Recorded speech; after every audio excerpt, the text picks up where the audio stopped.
थोड़ा पास में। हम राजसमंद जिले के और भीम से आई हूँ और कमला देवी मेरा नाम है। हम सब वहाँ से आए हैं। कितने लोग हो?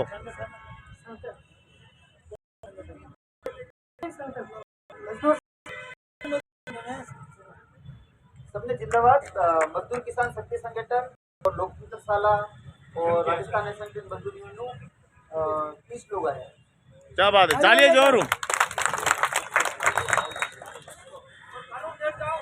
कानून ले जावेला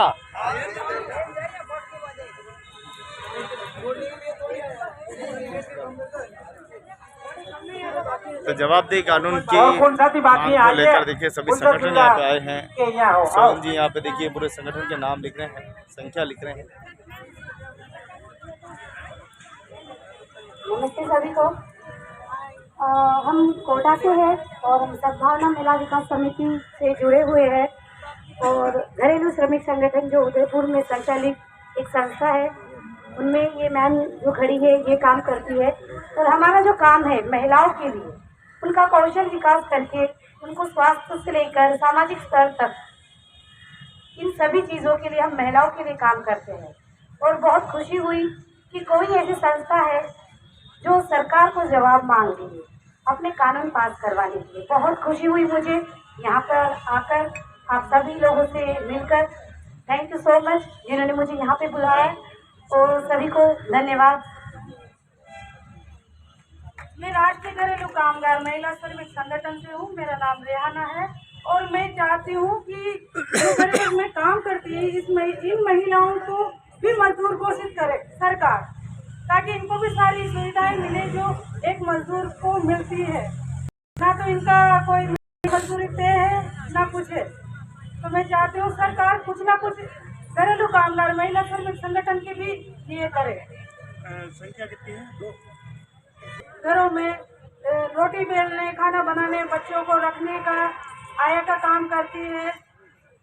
इस तरीके से काम करती है। ये बहुत पीड़ित समूह है। ये लोग आपको गांव समझिए हाँ, ये लोग क्या करती है।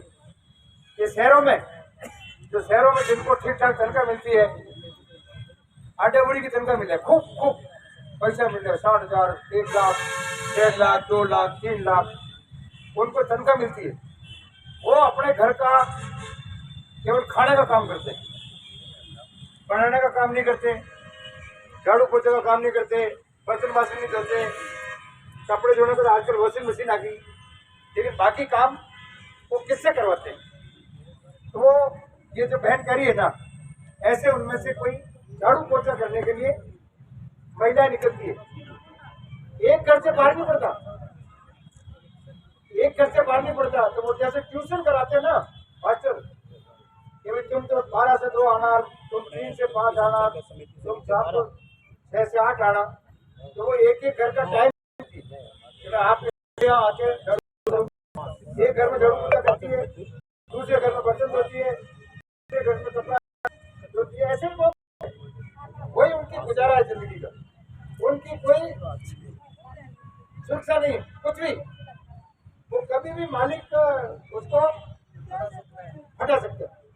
दूसरा ये कि सम्मान नहीं है, वो उसको ऐसे देखते हैं जैसे ये तो झाड़ू पोछा वाली। तो आप उसको घर में मान लो रसोई में आपने खाना भी बनाया, बहुत बढ़िया खाना बनाते हो, जिनको खाना आपके नसीब नहीं है, आप बनाते हो वो उनके लिए, वो उसमें से वो खाएंगे, आपके सामने ही बैठ के खाएंगे, आपके सामने ही नाश्ता करेंगे, बहुत अच्छा खाएंगे। आपको वो चाय का कप भी नसीब नहीं करते। कम परिवार है ऐसे जो उनको सम्मान देते हैं, बहुत कम है ऐसे परिवार जो उनको नौकर जैसा व्यवहार नहीं करते। वो सोचते हैं कि इंसान है, तो उनको साथ बिठा के खाना भी खिलाते हैं, चाय भी खिलाते हैं, उनको प्यार भी देते हैं। लेकिन ज्यादातर लोग बिल्कुल प्यार नहीं देते। दूसरा, उनके ऊपर हमेशा ऐसी नजर रखते हैं जैसे ये कोई चोरी निकल जाए, तो उसके कमरे में घुसेगी तो ध्यान रखेंगे कि भाई ऐसा नहीं हो कि सामान इधर उधर कर जाए। और कभी उन्हीं के परिवार में से किसी ने कोई गड़बड़ कर दी तो माथे उनके पड़ते कि वो भाई आई होगी, मेरी झूमर नहीं मिली, मेरा यहाँ पे अंगूठी थी, या मेरे बटवे में इतने पैसे थे। हो सकता है उसकी औलाद माँ भी चोर हो और वो चुपचाप अपने माँ के उसमें से चोरी करे और इल्जाम उस पर पड़े जो उस घर में काम करती है।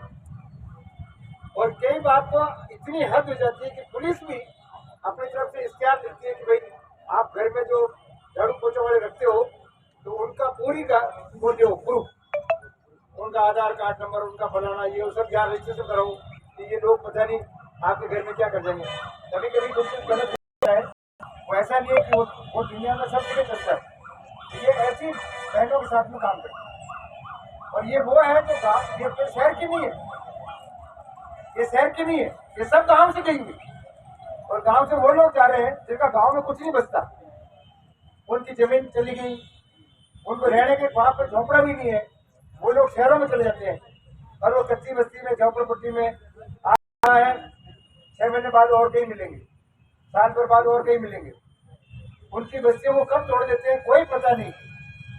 वो जब वो बस्ती में बैठते हैं तब उनको कोई रोकता नहीं, लेकिन हटाते हैं तो पूछता भी नहीं, क्यों हटा देते हैं और वो अपने उस चापड़े को लेकर घूमते रहो। तो सबसे बुरी दशा है। अभी एक सुना था आपने, ये पता नहीं उसकी हकीकत भी पता कर सकते हैं कि मोदी जी के जन्मदिन पे वो चीता क्या 8 शेर लाए, वो हवाई जहाज से आए, दूसरे देश से आए और वो था छोटे, उसमें गांव खाली की, उनमें शहरिया जो सबसे नीचे वाली आदिवासी में सबसे बुरी स्थिति बने है, सबसे गरीब है और सबसे कमजोर है, जिनके पास कुछ नहीं है, उनके गांव खाली करा क्योंकि वहां से चीते रहेंगे, वो शेर घूमेंगे वहां। तो वो शेरों के लिए जगह है, इंसानों के लिए जगह नहीं। और यहाँ इन घरों में भी ऐसा ही, इन घरों में भी इंसानियत नहीं है। आप अपना काम करो और कुछ करो, लेकिन मजदूरी भी ऐसी कोई खास क्या देते होंगे एक परिवार में ऐसे 1000-1200 एक और कितना घर करना पड़ता है? कम से कम 5-6 घर करती है, तब जाके उसका घर का गुजारा चलता है। 5-6 घरों पे ये काम और वॉशरूम की भी उनको इजाजत नहीं है उस घर में, जिस घर में वो काम करती है उसमें वॉशरूम नहीं जा सकती वो महिला। इतनी बुरी स्थिति है। वॉशरूम बता में महिलाओं की आप और उनके बच्चों की पढ़ाई भी नहीं होती है, क्योंकि वो तो दिन बाहर रहती है, वो देख रेख करने कोई नहीं, वो दूसरे के घरों में पूरी जिंदगी दूसरों के घर सवार उसकी पूरी जिंदगी चली जाती है। और सरकार ने मजदूरी तय करी है इनकी, लेकिन कोई नहीं देता है। 750 रुपए झाड़ू के हैं, 750 रुपए पोछे के हैं, 750 रुपए बर्तन के हैं, तो 2250 रुपए बनते हैं, लेकिन कोई घर नहीं देता है इनको कि 2250 रुपए दे दे, 2000 रुपए दे दे। तो हम चाहते हैं सरकार से यही मांगे कि इनको भी मजदूर की इसमें लाए और इनके लिए भी कोई ये बने, कानून पास हो ताकि इनको न्यूनतम मजदूरी तो मिले कम से कम।